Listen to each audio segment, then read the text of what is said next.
dalam acara Ayo Hidup Sehat. Kita masih ngomong mengenai tadi biduran ya, biduran. Dokter Nindita sudah ada di sini, seorang spesialis kulit dan kelamin.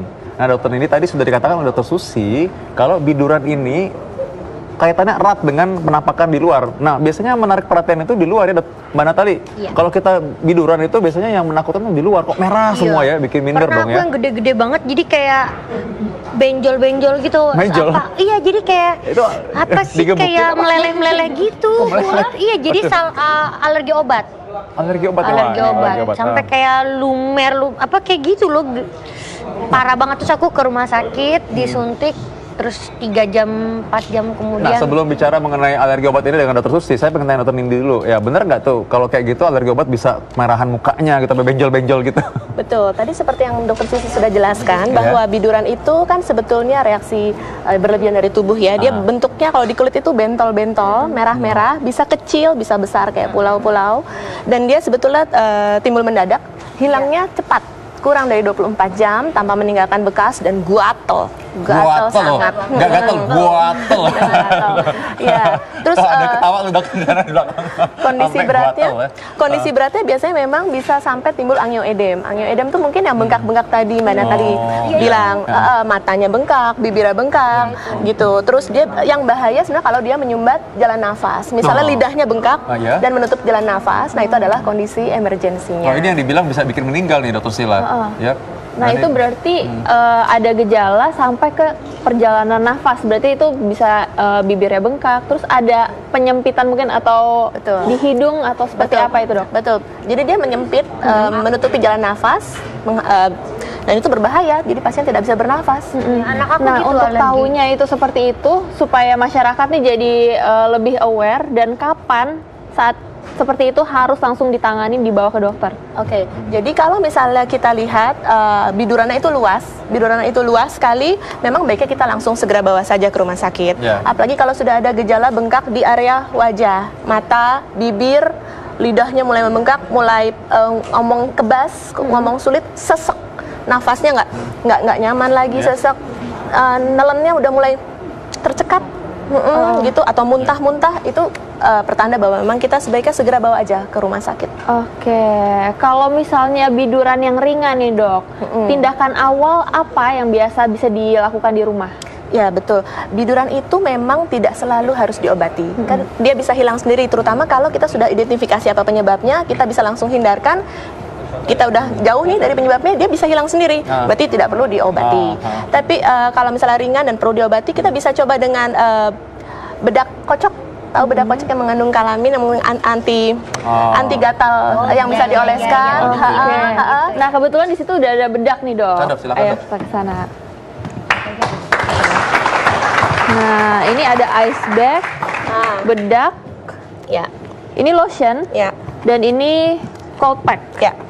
Kapan yang mana dan kapan yang harus digunakan, Dok? Oke, yang tadi kan kalau misalnya udah bisa hilang sendiri, oke, gitu kan. Kalau misalnya kita ada ini di rumah, bedak kocok atau bedak yang mengandung antihistamin, antihistamin itu anti gatal yang bisa dioleskan, ini bisa dibubuhkan.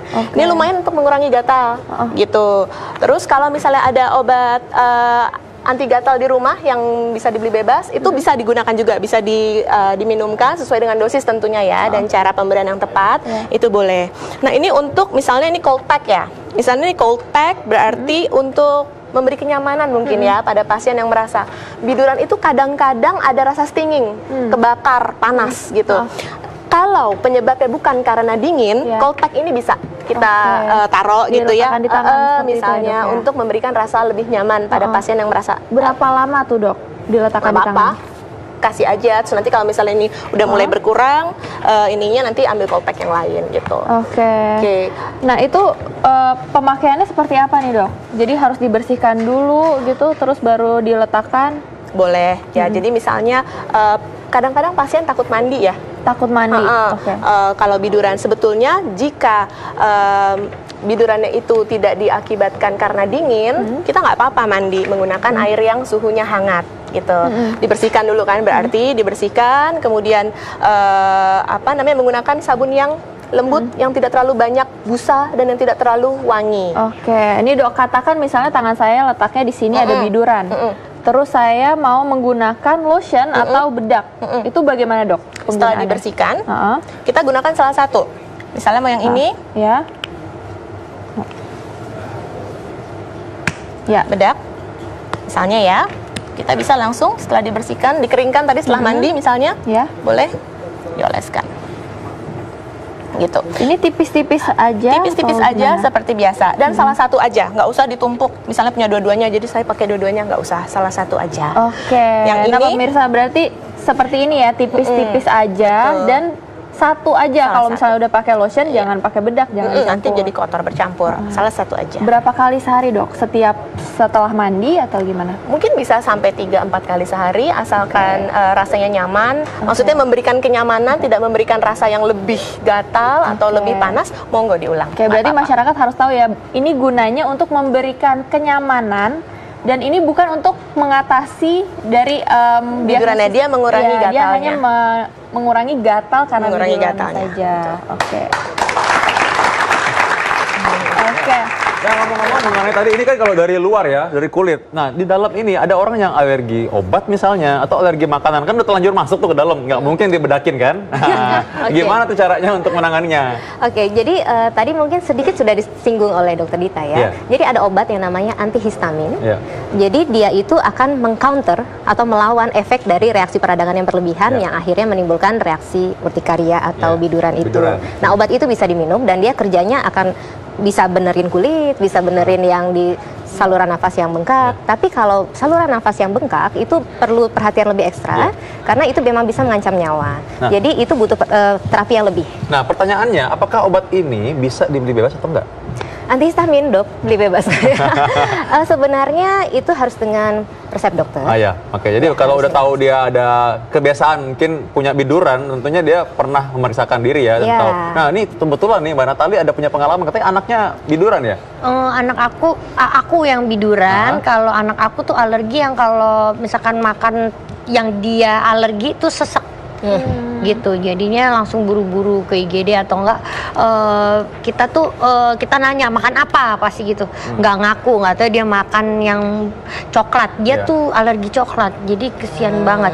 Terus jadi dia dari kecil aku punya nebulizer gitu yang ada sama obat-obatan yang udah nanya sama dokter sekian dosisnya, nah itu yang aku buat melegakan saluran nafas. saluran Baik, Dokter Susi, nafas. mungkin bisa kasih advice nih gimana nih? Oke, tadi sebenarnya Dokter Dita ada singgung juga, Iya. kalau kita sudah mengidentifikasi faktor pencetusnya, Iya. penyebabnya, cukup hindari itu gitu. Ya. Jadi Hati-hati, berarti coklat nggak boleh tuh ya? cuman kan anak kecil kasih coklat, aduh, ini susah ya. Setiap Jadi terjadi, kalau ini kan jelas mekanismenya Iya. alergi ya. Kalau alergi itu kita sulit mengobatinya, kecuali ada caranya sih kita paparin sedikit sampai Iya. tubuhnya toleransi Iya. gitu ya.